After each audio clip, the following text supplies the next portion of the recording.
Oke,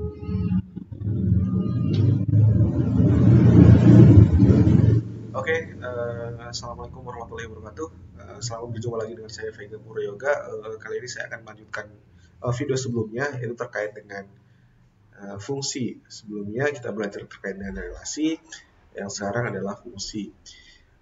Apa itu fungsi? Jadi kita coba definisikan dulu itu fungsi itu apa gitu kan. Misalkan A dan B itu adalah sebuah himpunan, jadi ada A dan B gitu kan.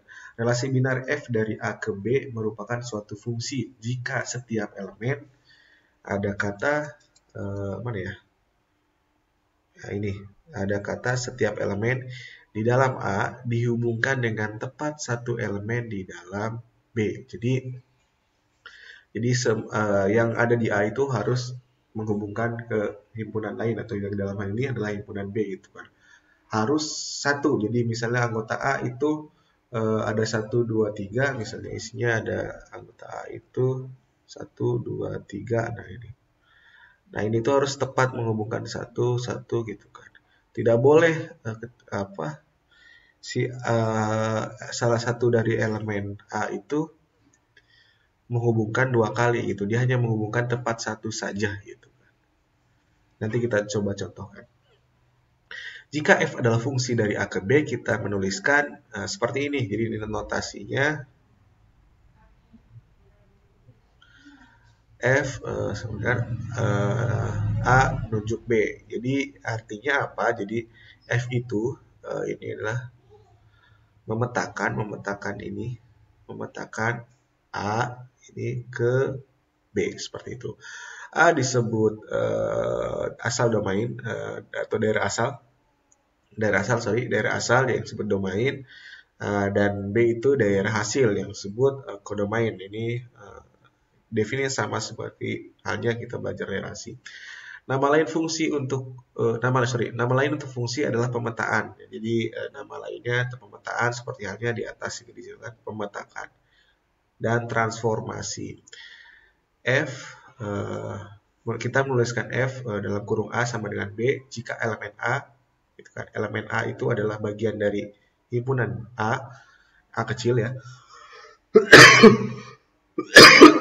Dihubungkan dengan elemen B kecil. Ini tuh B kecil adalah bagian dari himpunan B. Itu elemen dari himpunan B seperti itu. Ini ada kata dihubungkan, berarti anggota dari himpunan A dihubungkan dengan anggota himpunan B seperti itu.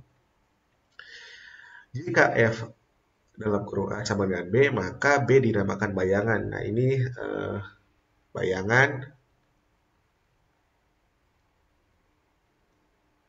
atau image dari A gitu kan. Dan A dinamakan prabayangan. Nah ini adalah prabayangan.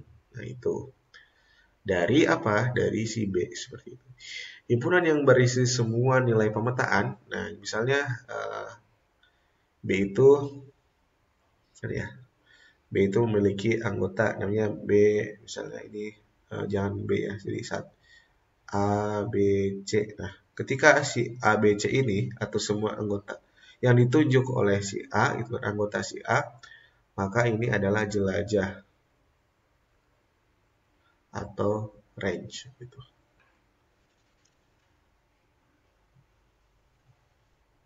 Nah, ini contohnya.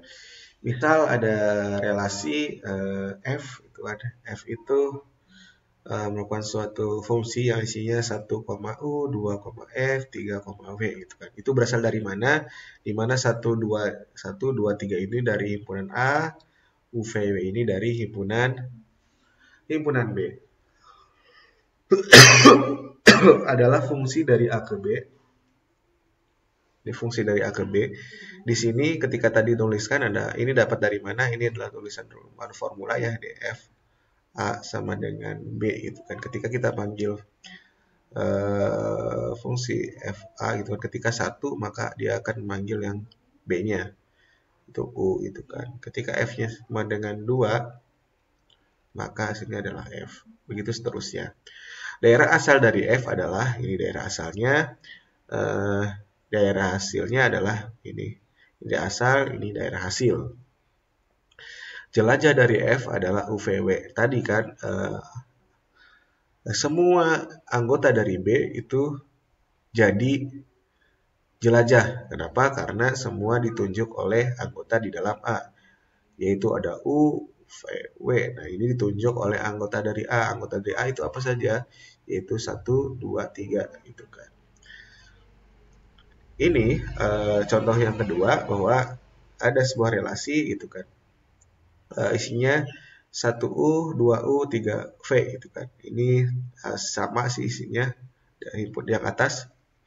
Ini himpunan A, ini himpunan B, isinya sama dengan yang atas. Adalah fungsi dari KB meskipun U merupakan bayangan dari dua elemen. Kenapa si U itu bayangan dari dua elemen? Ketika kita digambarkan dalam diagram panah, maka U, V, W gitu kan. Nah, 1 ke U, 2 ke U juga, 3 ke V gitu kan. Nah, dikatakan di sini U adalah dua bayangan. U merupakan bayangan dari dua elemen A. Dia bayangan dari 1 dan bayangan dari 2 gitu kan. Seperti itu. Karena si U itu ditunjuk oleh 1 dan 2. Jelajahnya yaitu hanya U dan V saja. Kenapa W tidak? Karena W tidak ditunjuk gitu kan. Seperti itu. Nah, ini selanjutnya ini contoh yang bukan fungsi. Dijelaskan bahwa sini 1 ke U, 2 ke V, 3 ke W. Nah, mengapa bukan fungsi? Karena tidak semua elemen A dipetakan ke B, gitu kan. Harapannya 1, 2, 3, 4 itu menunjuk gitu kan, siapapun gitu kan, ke elemen yang ada di B gitu kan. Tapi di sini kasusnya didefinisikan dalam sebuah relasi 4 itu tidak dipetakan. 4 tidak dipetakan gitu kan ke elemen yang ada di B. Nah, kenapa ini bukan fungsi? Harus ketika ingin jadi fungsi maka si 4 ini harus dipetakan gitu kan. Karena definisinya adalah ketika semua elemen dipetakan tepat 1 gitu kan. Dan ini juga contoh bukan fungsi. Kenapa? Karena di sini kasusnya si 1 ini tidak tepat menunjuknya tidak tepat 1 gitu kan. Tapi dia menunjuknya sebanyak 2 kali. Jadi 1, 2, 3 gitu kan. Nah, ini ya. Terus ada UVW. UVW. Kan. Nah, 1 itu nunjuk ke U, juga nunjuk ke V gitu kan. Nah, ini yang menyebabkan dia bukan fungsi. Bukan fungsi itu kan. Nah, seperti itu.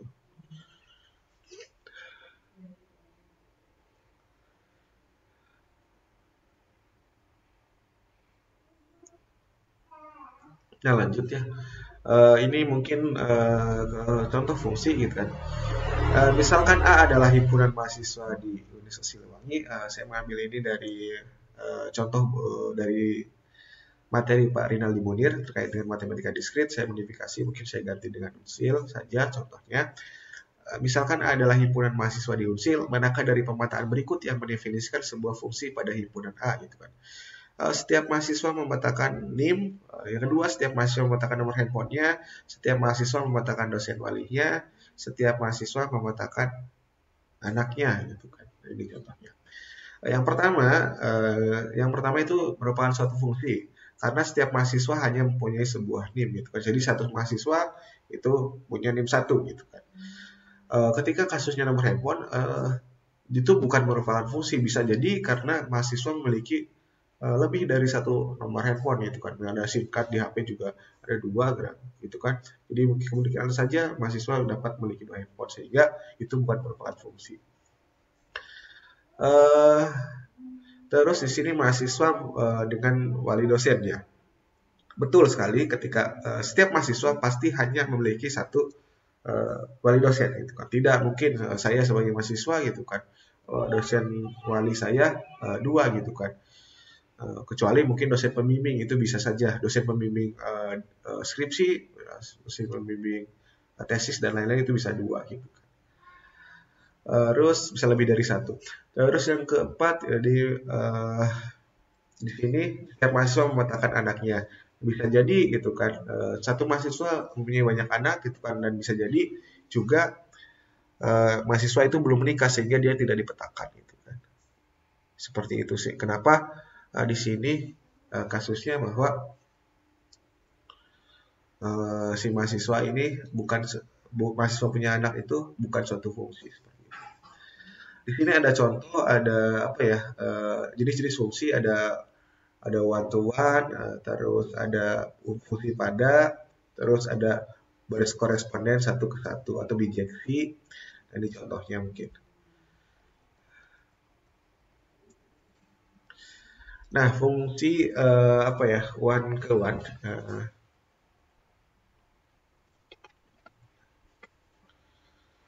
Di sini contohnya ketika apa ya, jika tidak ada dua elemen himpunan A yang memiliki bayangan yang sama. Nah, di sini diketahui bahwa A itu bayangannya 1, B itu bayangannya 3, C itu bayangannya 5 gitu kan. D itu bayangannya 2 ya. Tidak ada di sini kan, tidak ada dua elemen himpunan A itu kan yang memiliki bayangan sama. Dia memiliki bayangannya masing-masing, itu A tidak sama dengan B, juga tidak sama dengan C, tidak sama dengan D itu kan. Nah, itu fungsi one to one atau satu ke satu seperti itu. Nah, ini misalnya seperti itu. 1, 2, dan 3 bayangannya berbeda kan. Ini ada W, ini U, dan ini V gitu kan. Ini fungsi satu ke satu. Nah, ini bukan fungsi ke satu, bukan fungsi satu ke satu. Kenapa? Karena 1 dan 2 itu bayangannya sama gitu kan. 1 dan 2 bayangannya sama.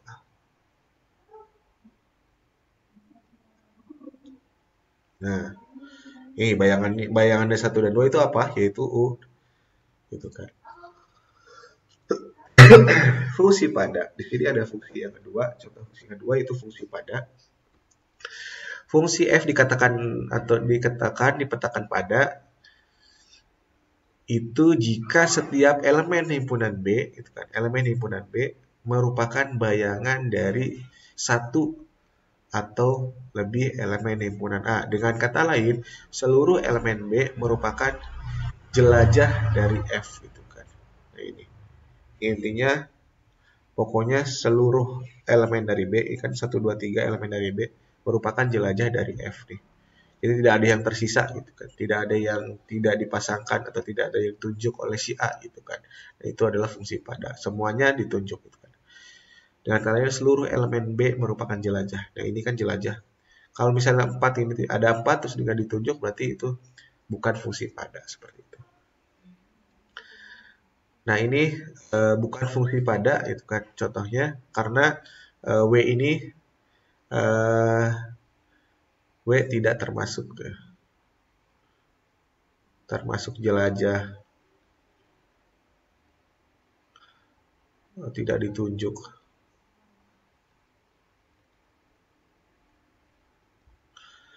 Nah, ini fungsi pada atau bukan. Nah, ketika digambarkan bahwa ini seluruh anggota di B itu kan, itu ditunjuk oleh si A itu kan. Ada U, ada V, ada W. Nah, ini semuanya adalah jelajah. Jelajah dari F. Nah, ini fungsi F dikatakan berkoresponden satu ke satu atau bijeksi jika ia fungsi satu ke satu dan fungsi pada. Nah, ini contohnya, mungkin saya contohkan di atas aja. Kita visualisasikan. seperti ini. 1, 2, 3 ini U, V, W. Nah, 1 ke U gitu kan, 2 ke W, 3 ke F. Nah, tadi kan ini fungsi 1 ke 1 karena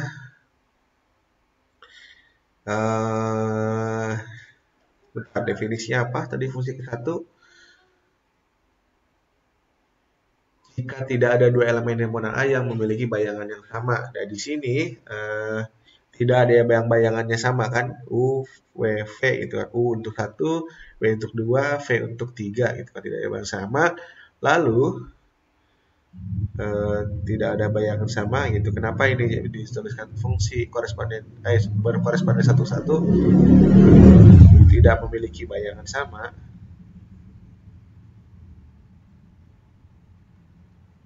Yang sama terus kriteria kedua adalah fungsi pada. Fungsi pada itu anggota dari B sama dengan jelajah dari F. Semua gitu kan. Semua anggota B jelajah dari F seperti itu. Kenapa itu? Alasannya berkoresponden satu-satu. Ini contohnya jika divisualisasikan. Nah, yang ini bukan fungsi karena dia bercabang intinya gitu. Bayangan dia memiliki dua bayangan gitu kan, yaitu satu anggota memiliki satu elemen memiliki dua bayangan. Bayangan adalah 1 dan 2 seperti itu. Itu kenapa dia bukan fungsi. Nah, ini kita masuk ke fungsi khusus. Jadi ada fungsi floor dan ceiling gitu kan. Jadi ini sebenarnya fungsi pembulatan ke atas atau ke bawah gitu kan. Floor itu untuk ke bawah dan ceiling itu untuk ke atas gitu kan. Yang floor itu ketika menyatakan nilai bilangan bulat terbesar yang lebih kecil atau sama dengan X gitu kan. Ini misal saya punya bilangan 3,5 gitu kan. Kita cari kriterianya menyatakan nilai bilangan bulat terbesar yang lebih kecil atau sama dengan X gitu kan. Yang lebih kecil itu kan, bilangan bulat yang lebih kecil dari 3,5 itu kan dari mungkin min 1, 0, 1, 2, 3 itu kan. Ini kan yang lebih kecilnya dari sini kan. Nah, kita cari yang terbesar. Yang terbesar dari yang kurang dari apa? Yang kurang dari bilangan bulat ini, kurang dari 3 atau sama dengan itu kan. Maka adalah 3 gitu. Jadi sehingga dibulatkan menjadi 3.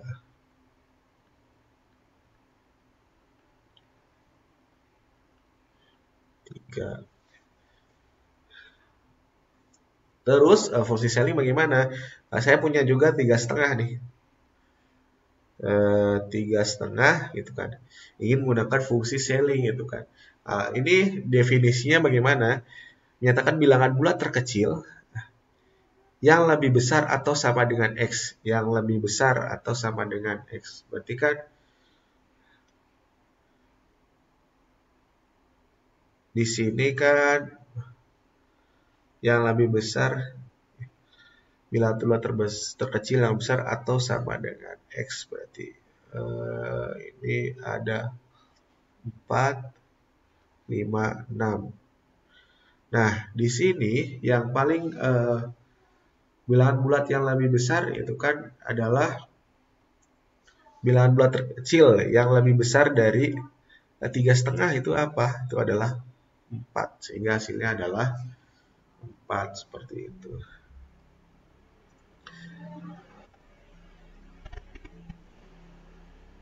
Nah, seperti itu. Ini contoh mungkin. 3,5 ketika menggunakan fungsi floor. Ini ceiling gitu kan. Itu ya kalau mudahnya lah dibulatkan ke atas atau ke bawah gitu kan. Ini 4,8 di pakai floor dia ambilnya yang ininya, terus yang ketika ceiling dia ambil yang atasnya gitu. Fungsi modulo ini,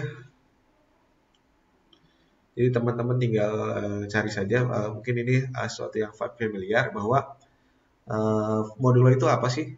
Sembarangan bilangan bulat dan M adalah bilangan positif. Jadi A itu bilangan bulat, M itu adalah bilangan bulat positif. Jadi A itu adalah bilangan bulat yang akan dibagi itu kan. Terus mod itu yang M itu adalah yang akan membaginya. Jadi misal 25 bagi 7 gitu kan.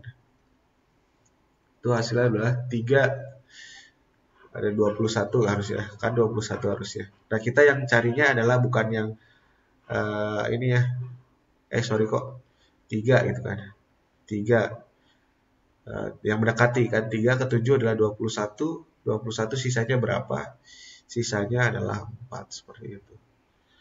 Nah, ini yang akan kita cari, itu adalah R-nya, sisa baginya.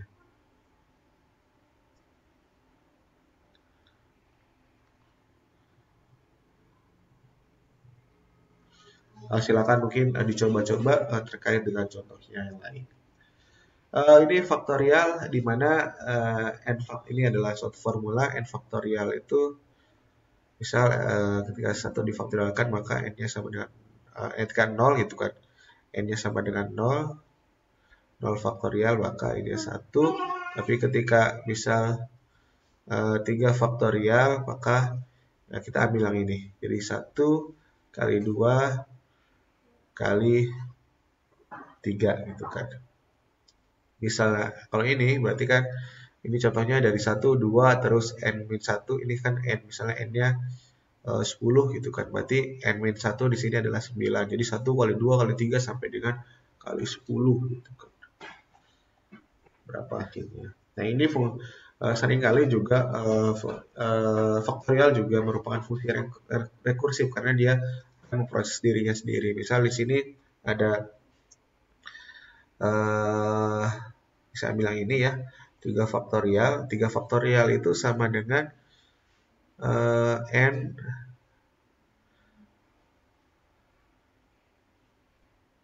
kali n kurangi 1 difaktorialkan. Berarti di sini misalnya n-nya adalah 3 kali, berarti n-nya 3 kurangi 1 difaktorialkan gitu kan. Berarti 3 kali 2 faktorial gitu kan. 2 faktorial berapa ya? 3 kali 2 kali 1 seperti itu.